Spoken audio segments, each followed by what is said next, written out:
Good morning. It is 11:32 a.m. on Sunday, June 26th, 2016. I'm Christiana Ellis and I just got up. This is 5 more minutes. Some much needed sleep was obtained by me in passive voice. Um yeah, so ordinary Sunday. I don't have a lot that I need to get done today. I do need to sort out because I am planning to drop my car off at the local auto shop to resolve whatever the steering or other issue is. It's super not far. I checked out the place that's a place that's literally just up the street. So I mean, I could drive there in 30 seconds if the car will move.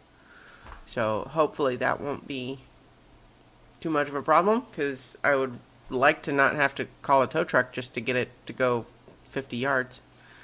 Um, but certainly that's not necessarily a guarantee. But then I'm going to have to go to work. So I have an appointment to drop the car off at 7:30 tomorrow morning.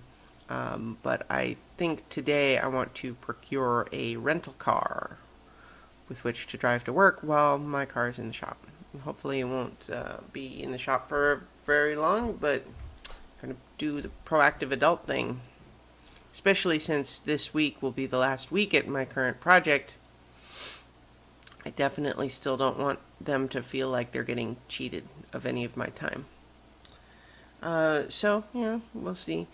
So I might check out, I know Enterprise sometimes does the whole thing where they bring the car to you, so I might check that out. In other news, I was reminded that this week, on Tuesday, we'll release the third game in the Zero Escape series. And I loved the first two of those so much. Oh my god, you guys. So, those games, the first one came out on DS, and it is called 999, or 9 persons, 9 doors, 9 hours. I'm not sure if I have the order of those right, but that's the point. No, that's the gist of it. So it came out for the Nintendo DS, and I believe on iOS there's a version of it where you can go through the story while skipping the puzzle pieces of it, which I feel like that's better, I suppose, than not doing it at all, but it would be nice to do the puzzle bits. And I wonder if there's been rumblings that all 3 games might come to Steam, in which case that would make it easier for people to, play the earlier ones.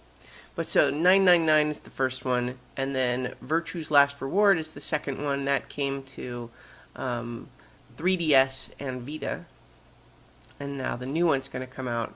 I feel like it's called Last Escape, Zero's Last Escape or something like that. I don't remember off the top of my head now.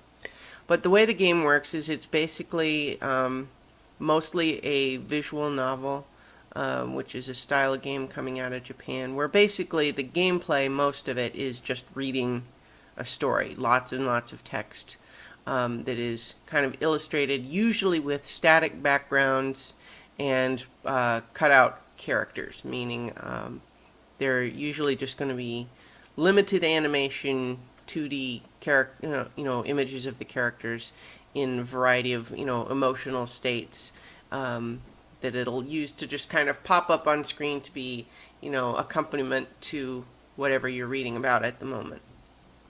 And then it also pairs those sections with escape the room style puzzles.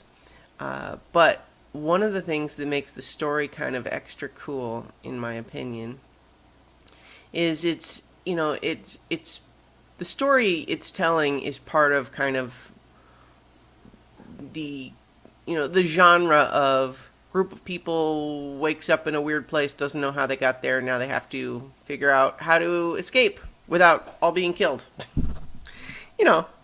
that sort of subgenre. And so it's I'm getting scattered. But the cool twist to the story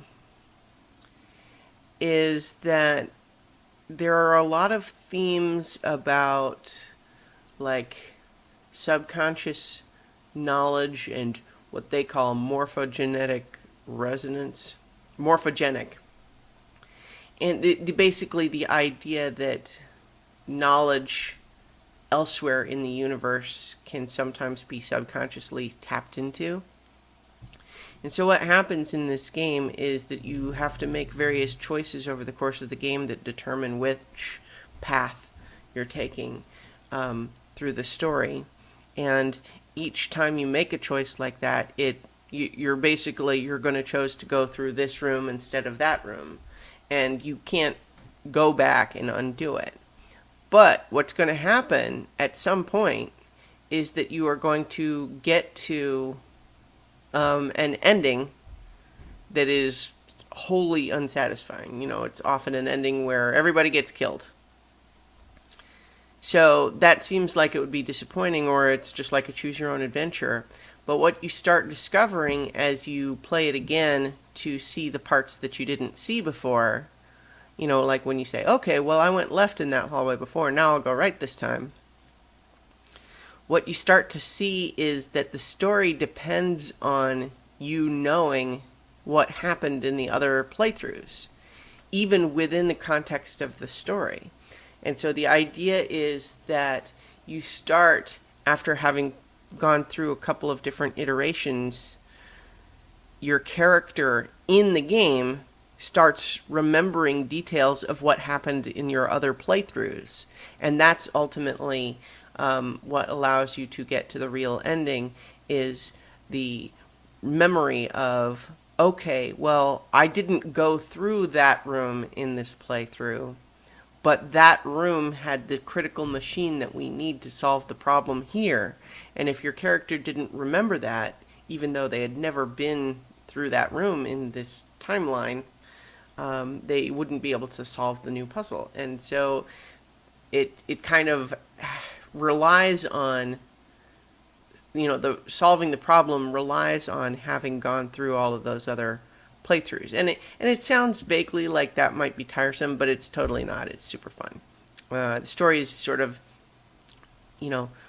goofy but serious in the way that a lot of those Japanese novels are, and visual novels. And I really love it. And so now I'm actually replaying the first one. I don't know. I think I will actually go ahead and replay the first two before playing the third, just because the story of the new one supposedly is intended that newcomers can play it without being too confused.